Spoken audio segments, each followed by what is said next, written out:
from the betting capital of the world, giving raw and real breakdowns of mixed martial arts and recapping UFC events like no one else, with producer Martin on the ones and twos and combat sports betting expert Effie. You're listening to Any Action Sportscast. Any Action Sportscast. So put your headphones on and let's take this podcast to the next level. This isn't a podcast. It's a sportscast. What is up, guys? We are back. It's your boy Effie with Any Action Sportscast, here to go over UFC Atlantic City. Erin Blanchfield taking on Manon Fiorot.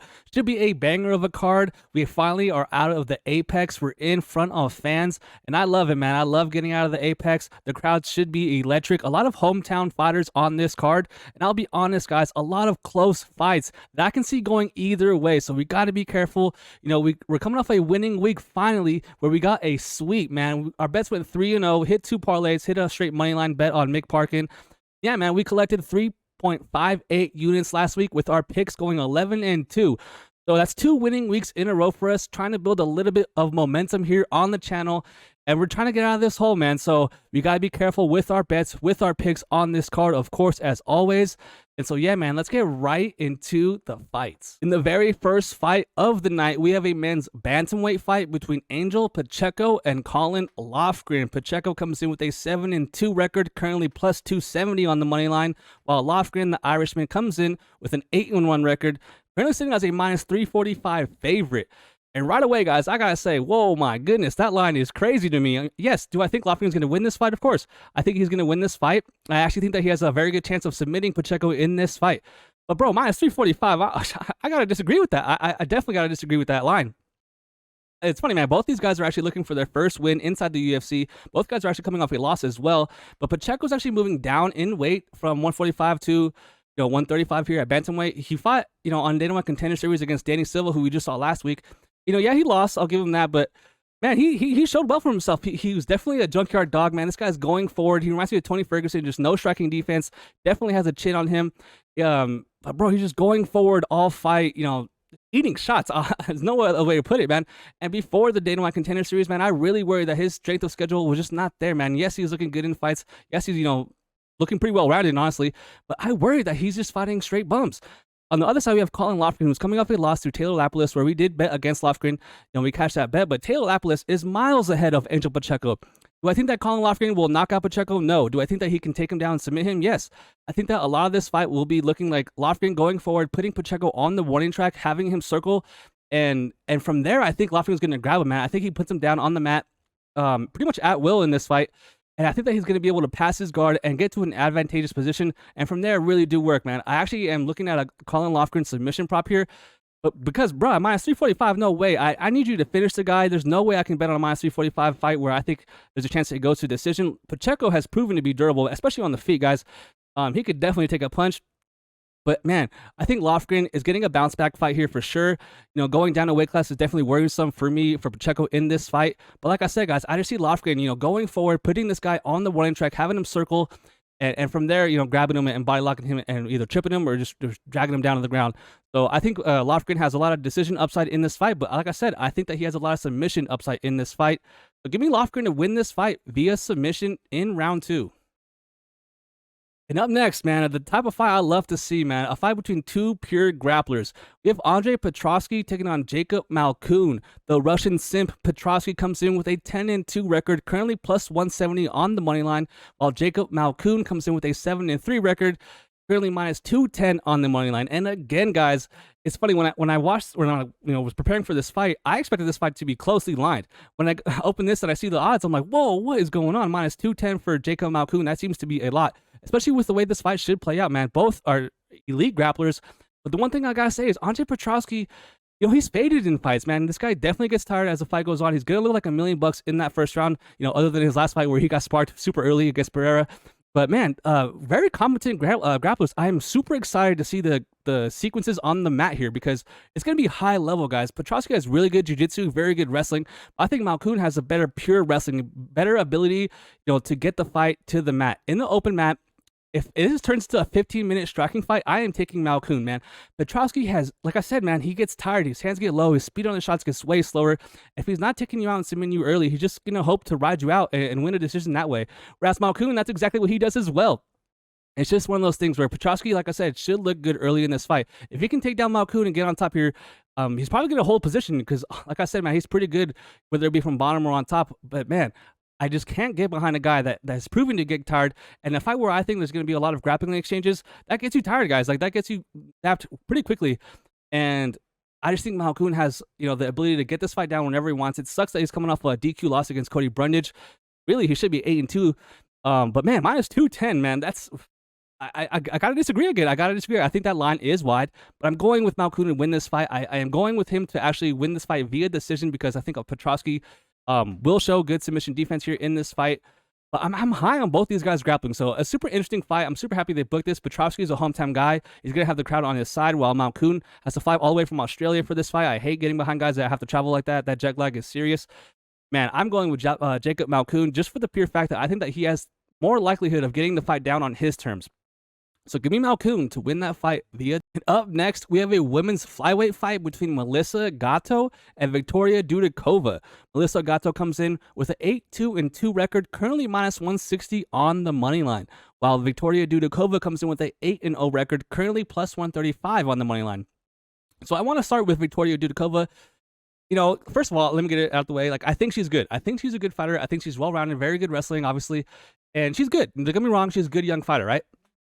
But if you look at her last 3 fights, she's had sort of a weird run so far in the UFC. First of all, on Dana White Contender Series here against Silva, she got hurt in that fight. So she gets hurt. One of her legs gets injured during the fight, and she still pulls out the win. She pulls it out the fire, and that showed me really good heart, man. I was very impressed by that because you can clearly tell she's injured. And granted, Silva's probably not the best opponent, but to me, that's impressive. To me, that just shows that this person knows what to do, has good fight IQ, and just relentless, guys. To go in there and win a fight while you're injured, man, that's impressive.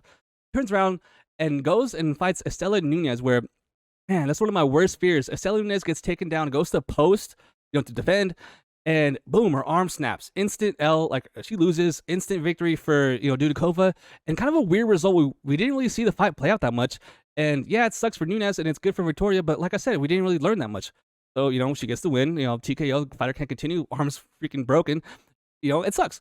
But then the next fight, against Jinyu Frey, her most recent fight, she comes in as a massive favorite, right? She was minus 450.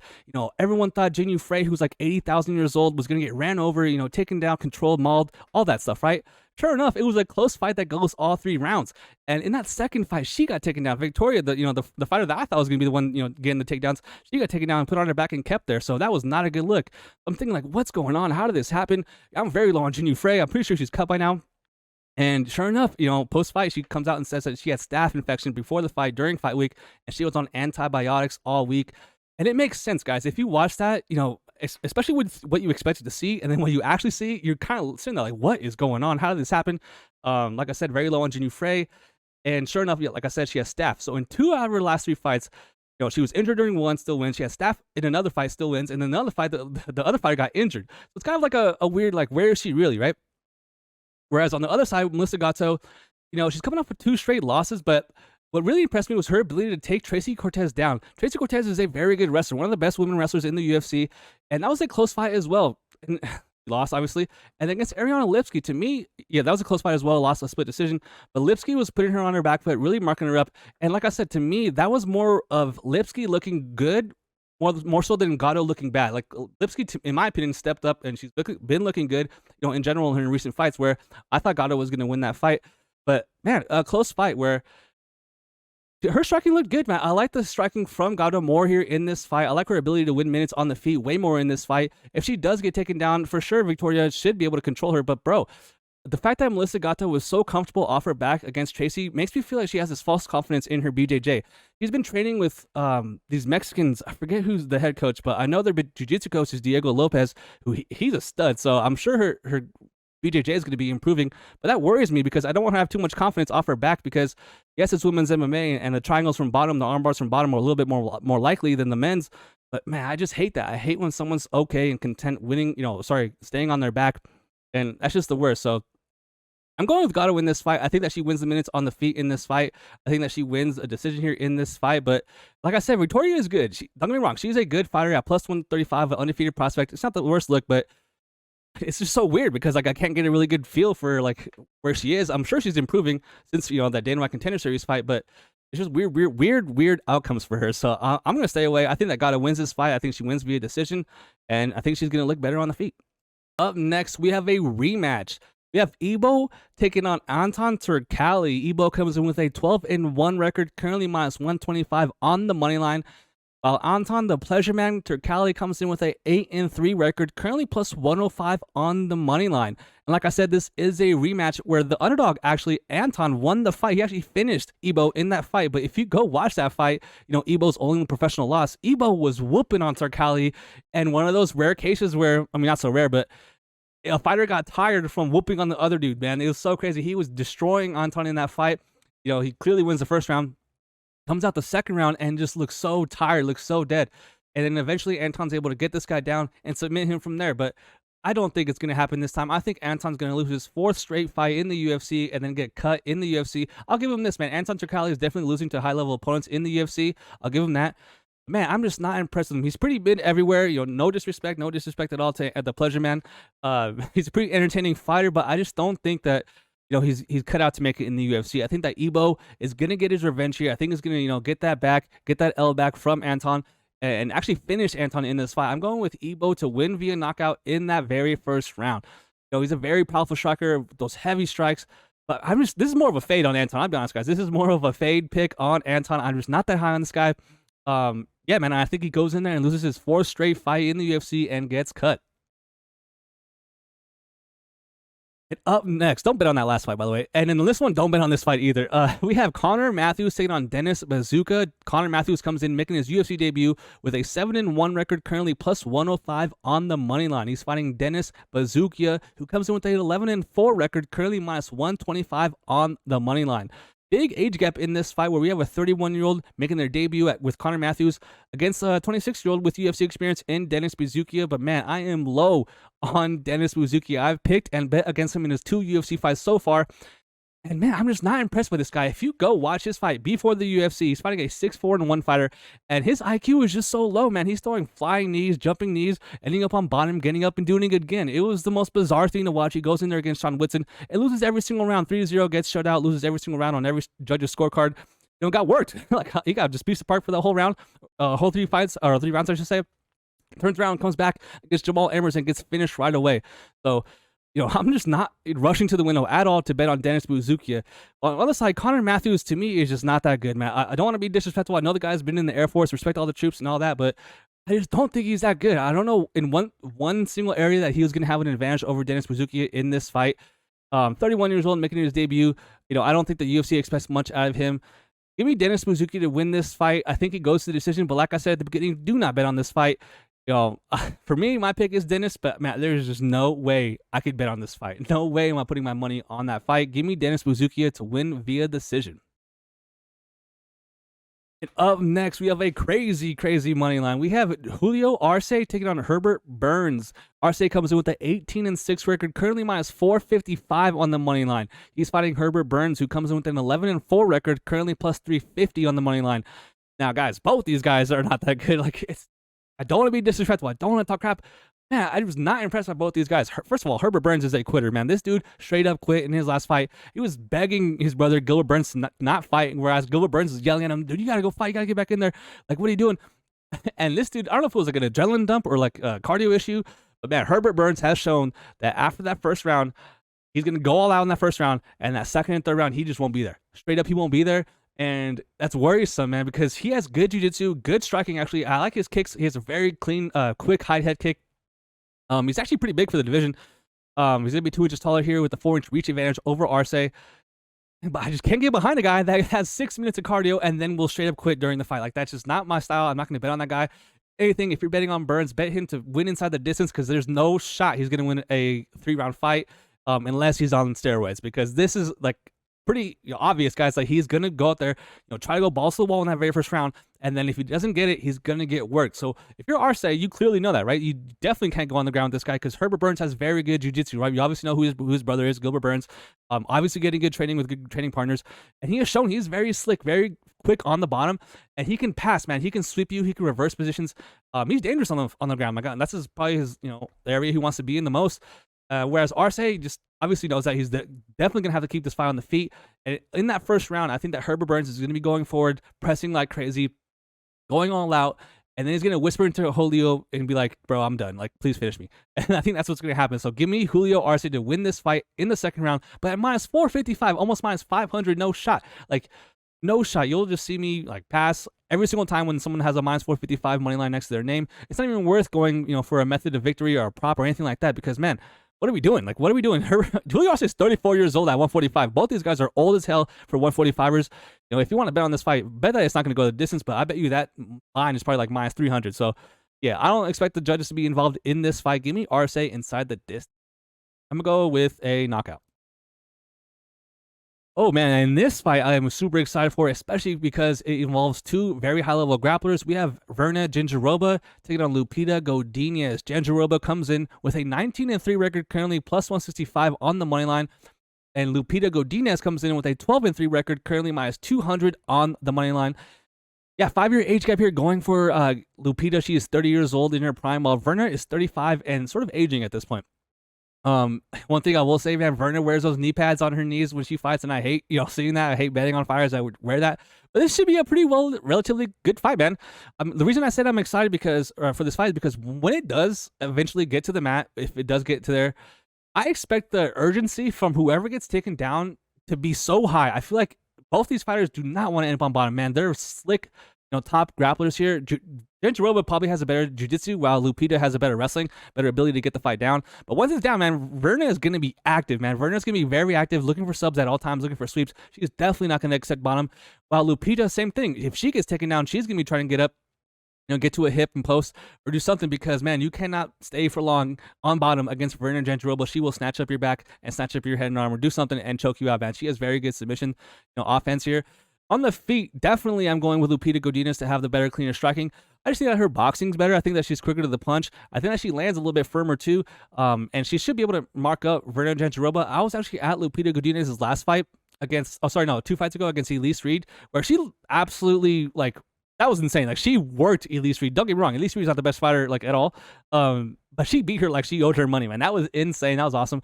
And Lupita is a fighter that, we've always had questions about her IQ. But I just think that it's just the Angela Hill fight. If she never fought Angela Hill and that fight never happened, no one would ever talk about that. And since then, she's moved camps. She's out of Canada. She's down in Mexico with Diego Lopez, like we mentioned earlier. And since then, man, I definitely think that you can see the improvements and see the results of her, camp change. Because she's looked good, man. She fought against Taylor Reach in her last fight. A very good fighter. Another girl that has very good grappling. And it was Lupita that ended up being the one, getting the better of those exchanges, keeping it on the feet and getting up when she did get taken down. So, give me Lupita Godinez to win this fight, but I gotta say, minus 200, slow down a little bit. That's a little bit wide. I wish she was around minus 140, minus 130, which is where I thought it was gonna be. I opened the odds and I see her minus 200. I'm like, oh my gosh, they know, the books know. But yeah, I think Lupita wins the decision. I think that it goes all 3 rounds. I think both these girls are, slick enough to not get submitted, competent enough on the ground.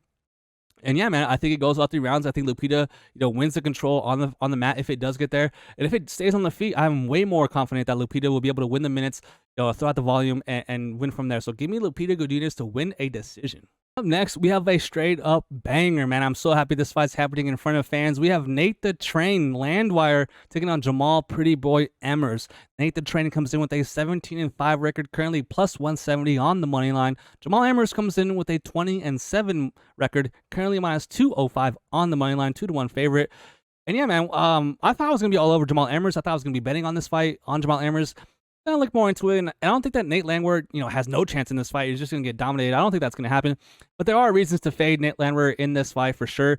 First of all, he's getting up there in age, man. 35 years old, almost 36 at 145. It's not the best, man. Granted, Jamal Emmers he's almost 34. He is 34, almost 35. So it's not like the crazy, age advantage here in this fight. It's just he's getting older in age. Both these guys are. And right away, I'm kind of staying away. I don't want to get my money involved in this fight, but the way Nate fights, man, obviously we all know he's a fan favorite. I'm super happy he's fighting in front of the fans in Atlantic City. And, he wants to get into wars, man. He wants to get into crazy extended exchanges, push the pace, go forward, and just brawl, man. This guy is a dog. This dude's a stud. And he's willing to go through the fire to get the wins, man. But the thing is, eventually that's going to add up. I worry that his striking defense is just not there at this point. We saw him lose to Dan Ige, but, Dan Ige, he's just a better overall fighter than Nate Landwehr, better fighter IQ, better wrestling, decent enough power. But it was the fact that Jamal Emmers, came out, and he's another guy. He's another guy that he's up and down. I don't know what to think about him. The Pat Sabatini loss, where he cracked Pat Sabatini down, and obviously dropped him, goes down and gets heel hooked. I feel like kind of like with Lupita and Angela Hill, if that never happened, people wouldn't be degrading his fight IQ as much. But he's definitely a fighter that we've seen in there, and make a little bit suspect decisions in there. It's coming off of win against Dennis Buzukja, who we talked about earlier, where he absolutely dusted him early in that fight. But to me, Dennis Buzukja is a step down from Nate Landwehr. This is a step up in opponents. Compared to Dennis Buzukja, we talked about him earlier in the video. Man, this is Jamal Emmers' fight to lose. I think that Jamal Emmers is going to win a decision in this fight. I think he has the ability to take Nate Landwehr down in this fight. But I really have confidence that he's going to win minutes in the feet, because I think that the threat from the takedowns will be there for Nate. And like I said, man, just the cumulative damage that Nate's had at this point, 35 years old, almost 36 at featherweight, kind of tough to get behind. So give me Jamal Emmers to win this fight in what should be a pretty exciting fight. But ultimately, I do think that he's going to win the minutes, and I think that he's going to win a decision in this fight. Up next, we have a fight that I straight up don't think is going to happen. We have Chidi Njokuani taking on Rhys McKee. Chidi comes in with a 22-10 record, currently minus 160 on the money line, while Rhys McKee comes in with a 13-5-1 record, currently plus 130 on the money line. So the reason I say that I don't think this fight's going to happen is that Chidi Njokuani at 35 years old is dropping to welterweight. So he was a big, middleweight in my opinion, and now he's going down to welterweight at 35 years old. Oof, it's like, oh man, I don't know, bro. Like, I think he's actually going to miss weight, and I think that he's going to miss weight by so much that they're not going to have the fight. I think that's going to get canceled. But even if it does, let's say Chidi somehow miraculously makes this weight, man, it's tough because he's just so front heavy, right? Like, he's going to look good in the very beginning of this fight. Like, if it does happen, he should be pushing the pace on Rhys McKee, and Rhys McKee is going to approach this as if, everyone knows, I just have to survive that first 5 rounds or first 5 minutes against Chidi, and from there, the longer the fight goes, the more it's going to favor Rhys McKee. Rhys McKee, a decent enough striker. I don't expect him to utilize the grappling in this fight. He's going to try to exchange with Chidi. Actually might be a really bad look because Chidi has very dangerous striking, very good Muay Thai, really good elbows. Obviously, he's more of a striker. He wants to stay on the feet. I don't think that Rhys McKee is the type of guy to go out there and take down and maul Chidi Njokuani. Maybe so if, he's doing that crazy weight cut. But, man, I actually think that Chidi can absolutely rock and finish Rhys McKee in this fight, but I can't go against him. I'm going with the underdog. I'm going Rhys McKee in this fight. He's not the best fighter. Don't get me wrong. He's not like, some sort of super prospect or, future top 15 guy or title contender or anything like that. But I'm kind of low on Chidi Njokuani. He's on a 3-fight losing streak where, man, he's getting clipped, bro. Like, his striking defense as well is just not there. He's ultra confident in his striking. He likes to go forward. He has a bouncing style, like kind of karate a little bit. But I just, 35 years old going down, bro. What are we doing? What are we doing? Absolutely no shot am I picking him or betting him. Give me Rhys McKee to win this fight. And like I said, I'm expecting this fight to get canceled straight up. So give me Rhys McKee to win that fight. I'm actually going to go with a little first round finish, dude. I think it's going to get extended, some crazy exchanges in that first round if it does happen. And then Rhys McKee is going to catch him. So, man, that's kind of crazy. I just picked Rhys McKee to finish Chidi. I can't believe that actually happened. Yeah, man, I'm low on both those guys. Give me. And up next is a banger of a fight. We have Bill Algeo taking on Kyle Nelson. Bill Algeo comes in with a 18-7 record, currently minus 220, while Kyle Nelson comes in with a 15-5-1 record, currently plus 180. Going with the favorite here in Bill Algeo. It's just one of those weird fights where Kyle Nelson, he has that weird ability to hypnotize his opponents. Like, they go out there and they just don't do anything. Like, I don't know if they're afraid or what. Like, I don't know what it is, but Kyle Nelson can make their opponents that are usually high output have relatively low output. It's coming off a win against Padilla, who we just saw get that win not so long ago, and that's a very good win. I was actually at that fight. He cashes a big underdog in that fight, and he's a big underdog here again. I think that this time he will lose. Bill Algeo should be able to circle here and pick apart Kyle Nelson and eventually put it on him. And I think the more this fight goes, I think that Bill Algeo will be able to build as the fight goes and progresses. But a pretty relatively even fight. I don't think that one guy here has a crazy advantage in any realm of MMA. I don't think Bill Algeo is a crazy better striker than Kyle Nelson. I don't think that he's a crazy, better grappler than Kyle Nelson. I think that Bill Algeo is another fighter that's content being on bottom, a lot of confidence in jiu-jitsu and his wrestling. But he's 34 years old. At featherweight, dude, like a lot of old fighters here on this card, and I just can't get behind it. And the minus 220, bro, no shot. I do think he wins, man. I do think that he should be the rightful favorite, but I'm not going to get there, man. I'm in a hole so far in the UFC with my units, and I can't be risking, 2 units to win one on Bill Algeo against Kyle Nelson. So give me Bill Algeo to win this fight via decision. I think that, like I said, as the fight goes, he's going to be able to find his range, find his pace, and put it on Kyle Nelson. I think that Bill Algeo is going to be the fighter going forward in this fight and winning the minutes on the feet in this fight. So give me Bill Algeo to win a decision. And up next, we have a fight between Nursultan Ruzabayev and Cedrikus Dumas. Ruzabayev comes in with a 33-8-2 record, currently minus 270 on the money line, while Cedrikus comes in with a 9-1 record, currently plus 220 on the money line. Now, I think that line might be a little bit wrong. I believe the money's coming in on Dumas pushing his line down, but I disagree, man. I'm going with Ruzabayev in this fight. It's tough because I think that Ruzabayev, from the first round on, like after the first round ends, the second and third round, he's just not the same fighter. Like he looks worse. Like he looks horrible in that second and third round. Every single time he gets extended, like he looks bad. Like I'm not trying to be a hater. Like he just doesn't look good after that first round. But he is a good fighter, pretty well rounded for those first 5 minutes. A decent striker. I feel like everyone's thinking he's a crazy good striker because his last fight, he ended up getting the knockout against Bruno Ferreira, where Bruno Ferreira still, a sloppy, not sloppy, but like a naked leg kick, and it's one of those where he's like throwing a leg kick and straight right punch, gets him down. He's on 1 foot, off balance, gets slept. And it's a pretty sick highlight. Like, if you go watch it, it's a pretty dope, finish there. But, we didn't really learn that much. It was like an early finish, one of the first exchanges they had. Sure enough, it's an early finish. So I do think that he's a pretty well-rounded grappler. But he's so tall. He's 6'5" for this weight class, and that's insane. Like, that's an insane height and reach advantage over Cedrikus. But Cedrikus is big as well, man. He is 6'2". I actually like his frame as well for the division. On the side of Cedrikus, he's like, I would say he's a more well-rounded fighter here, but also another fighter that I just can't get behind. He's my confidence with him is just not too high. I believe he's not the smartest fighter inside the cage and outside the cage. Now, I got to mention he's dealing with legal issues outside of the cage. He's beating up his girlfriend. He's beating up all this and that. I don't know. He might be innocent, so that's just not the type of guy I want to be betting on. So, do I think that Ruzabayev should be a minus 270 favorite? No. Do I think that he's going to win this fight? Yes. I'm going with Ruzabayev to win this fight. I think he's going to win and finish Cedrikus in this fight in that second round. But, man, if it gets past that first round, definitely live bet Dumas, man, because Ruzabayev has proven that he's looking bad as the fight goes. So, one of those fights where I'm staying away 100%. Man, I'm going with Ruzabayev here. Way more experience. The level of competition for sure isn't the highest. And like I said, dude, he's looking very bad after that first round. So, Cedric is still up and coming prospect, relatively young still in his career. And he could be showing improvements. I know Ruzabayev changed camps before this fight. He's out there in Philadelphia with those guys, very good grapplers. He himself is a very good grappler with a good submission game.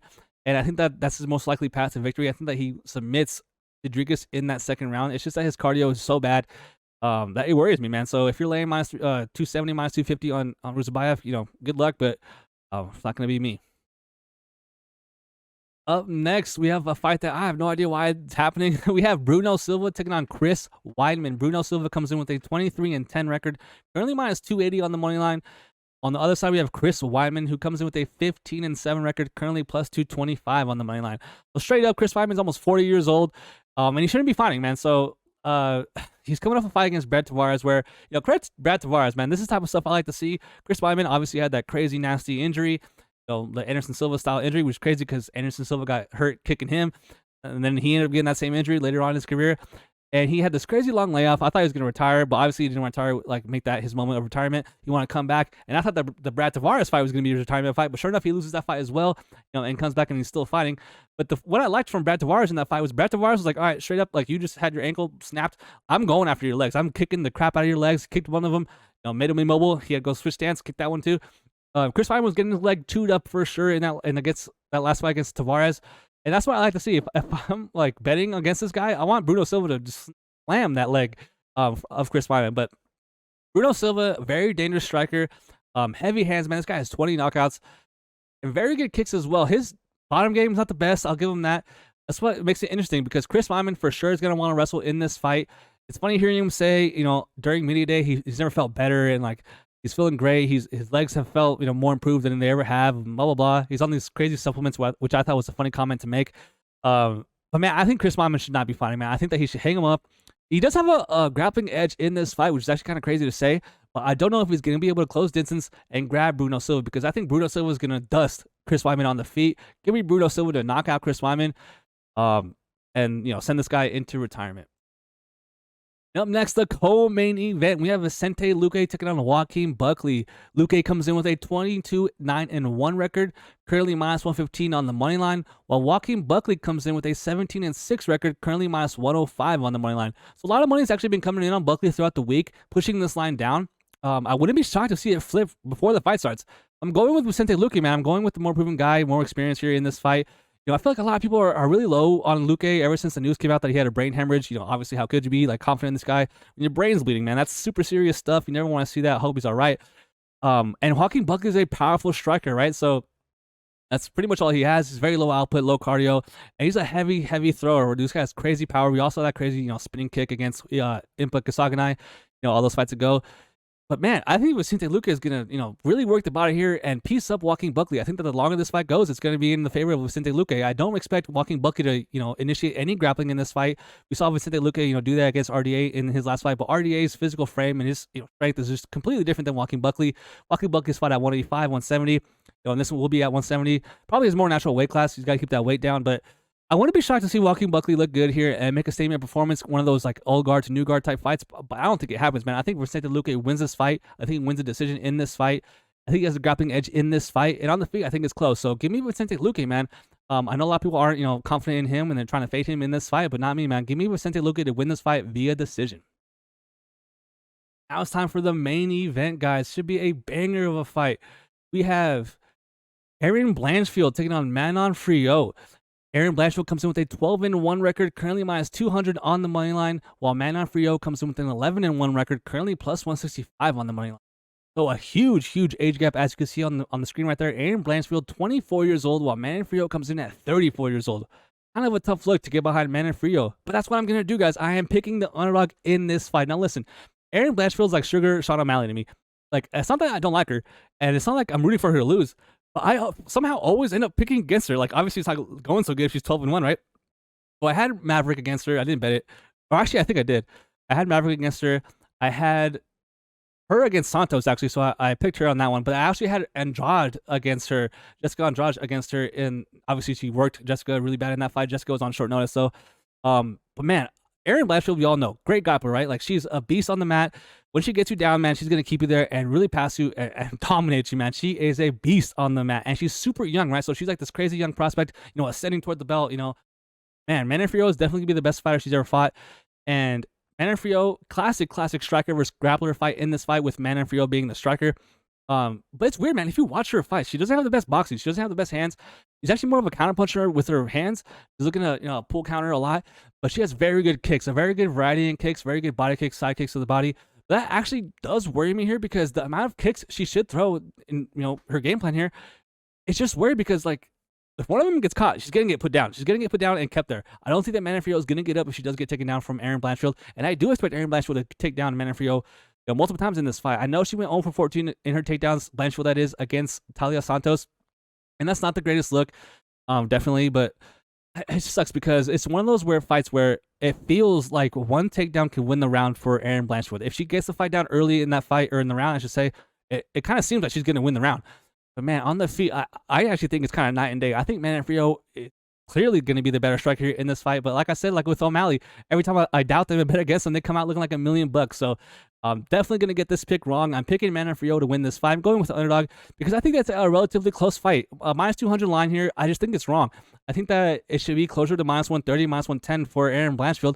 And if I'm getting plus 165, I think that's the side, guys. So I'm going with Manon Fiorot in this fight. The winner's going to get a title fight. Whoever wins the Alexa Grasso fight against Valentina Shevchenko is going to be fighting the winner of this fight. The loser is probably going to actually fight Macy Barber. So, man, a lot on the line for this fight because if Manon Fiorot at 34 years old loses this fight, that's probably it for her. She's probably never getting a title shot again. And if Erin Blanchfield loses this fight, it's not the end of the road for her. She's only 24 years old, and she's going to be improving every single fight, guys. That's what I love about these young fighters, especially Erin Blanchfield. Cold-blooded, just a sick nickname. And she's a dog, man. I respect her game a lot, man, but it just sucks. I have to go with Manon Fiorot in this fight. I just think that line's way too wide. So give me Manon Fiorot to win this fight. I actually think that she's going to win a decision in this fight. 3 rounds to 2. It's going to be sketchy, though. Not confident. Probably won't be betting it. But yeah, man, that is it for the week, man. We're coming off 2 straight winning weeks. I appreciate everyone watching the video so far. I was trying to be quick, but every time I try to be quick, it ends up being hella long. So yeah, man, hit that like button, hit that subscribe button. Let's get these numbers up. Let's go Manon Fiorot, main event winner.